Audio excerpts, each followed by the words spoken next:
All right. Are we live? All right. Let me have a look.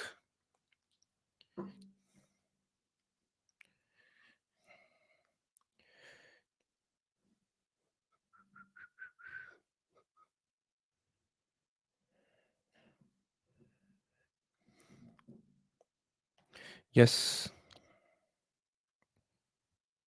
Just want to see. All right. So, how is everybody doing? Welcome to another Make It Happen Monday. Mate, it's been a crazy Monday and a crazy weekend. So, yeah, can't complain. We are here. We are here now. How was your weekend?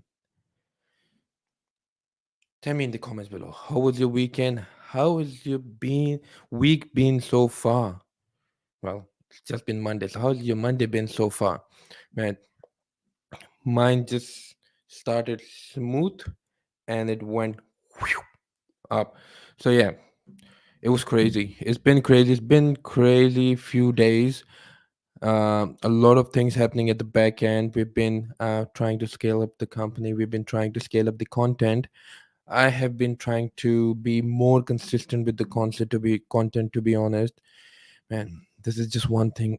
With a newborn, it just gets very hard, and I'm still getting used to the routine of business, work, baby, the balance between the family and the business, family and work. Man, it's tough. It's very tough. So yeah, I'm still figuring that thing out. So let's see how it goes. But today, I actually wanted to talk about negative gearing and co-living. So I know Australia is really famous about negatively geared property and negative gearing. This is a very alien concept to the US market, and I've been talking to some of my mates over there in the US, and they're like, what's negative gearing? Why would you buy a property in which you're losing money? I mean, doesn't make sense. But in Australia, that's the thing.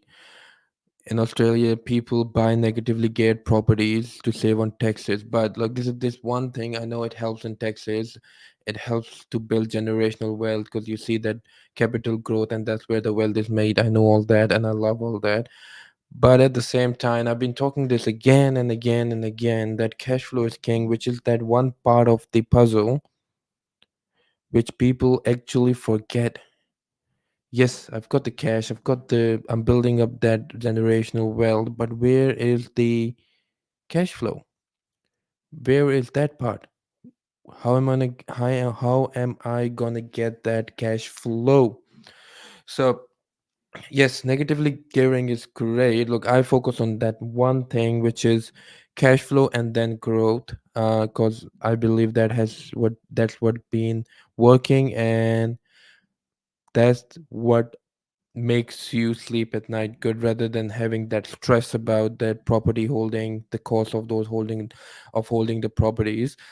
So for me, and plus at the end of the day, with negatively gearing, yes, you're saving on taxes, but at the same time you're spending $1 to get $30 or $40 back, for spending $1 to get 30 cents 40 cents back. That does not make sense. At the end of the day you're losing money. But look, with the capital, with having the right strategy, look, there's no right or wrong product, but having the right strategy is what's going to make the generational wealth. And with that said, co-living homes are doing a mark in the industry and are doing a mark for me as when building out our portfolio and getting those numbers right. Because at the same time, look, it's not something hidden that Australia is in short of houses, and Australia needs houses, accommodation for people to live in, people who are here right now onshore and people who are coming from offshore. There is a rental crisis. Finding a rent is so hard. The rents have shot up by 30-40% in the last year or few months. and it's been crazy. So Australia needs those accommodations to put their people in to live in. People don't have houses to live in, and that's where this idea of co-living comes in, where the investor can actually have multiple incomes from one single house. And in terms of the tenant can actually find a place to live in, which is cheaper than getting themselves their own apartment or their own space, and they're still living in this secluded space where they have their own privacy, they have their own room, their own bathroom, their own ensuite, their own living areas, and still live in a community. But for the tenant, they're saving money because it's cheaper than getting their own space, even a studio apartment. For an investor, it's cash. It's cash. Look, for an investor, they're making 6, 7, 8, 9, 10%. Look, in 8 to 10%, some cases even 12% rental yield, and that's where the cash is coming in. That's where the cash flow is coming in to boost up their investment portfolio. And this wave of co-living is what's going to get the Australian government the accommodation that they need. Look, we still need those houses. There is a far more there's a big gap. There is a big gap in the market of the new houses that we need, and that's how it's going to get filled up.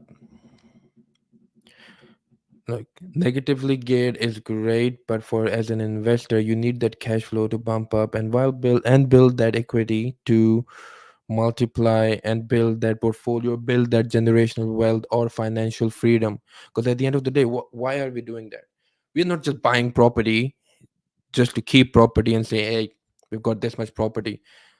But when we go home at night, we're just stressed about it because we can't pay the mortgage on that property. We can't hold that property, and it is just killing us. We can't spend time with the family because we need to do double shifts. We need to work 60, 70, 80 hours a week just to cover the cost of holding those investment properties. But what's happening when we sit down in a community, in a group of friends, and we're like, ah,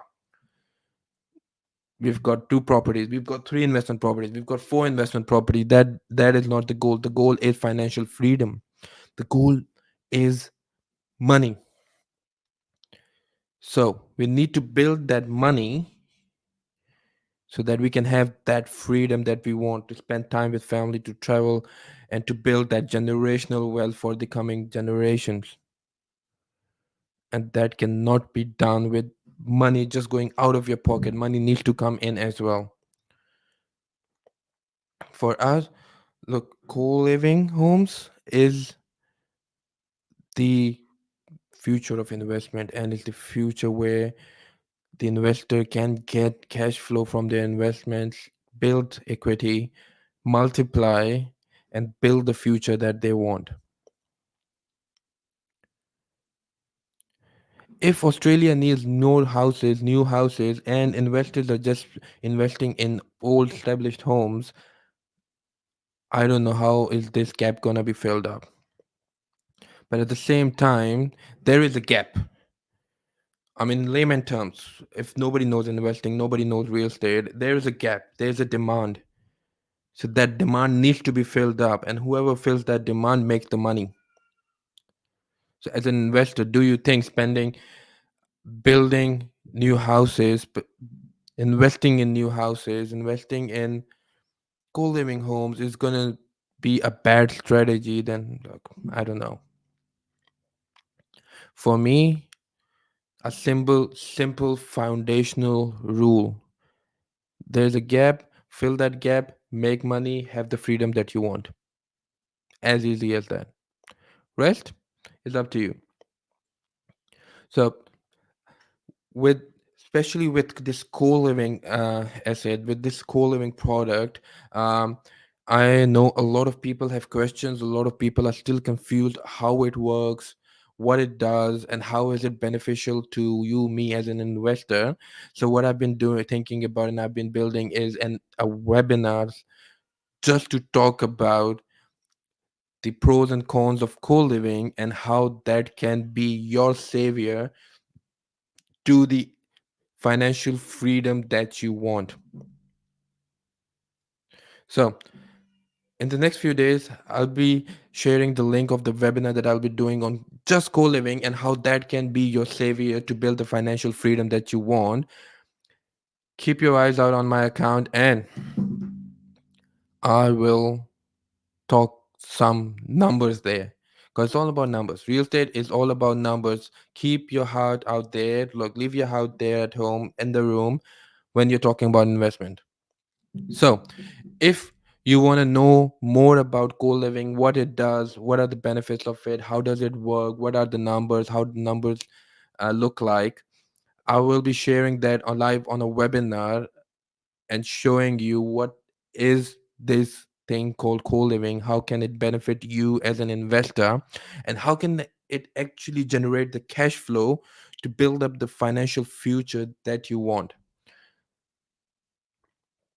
So, if you want to know about co-living, type in the comments co-living, and I will be sharing the link to the registration link to the webinar, and I'll see you at the webinar. Till then, have a great week. I'll see you next week, and please share the questions that you want me to answer, share the things that you want me to talk about, because it's all about learning together, growing together. Because look, I am no expert. I share the things that are working for me, that are working for my investors, that are working for us, and we are growing together. So I want you to ask questions, share in the comments, share in the DMs, and I will talk about that, and we will learn and grow together. Till then, have a great week. See you next week on Make It Happen Monday. Ciao, ciao. I don't know why do I say that. Ciao, ciao. But see you. See you next week.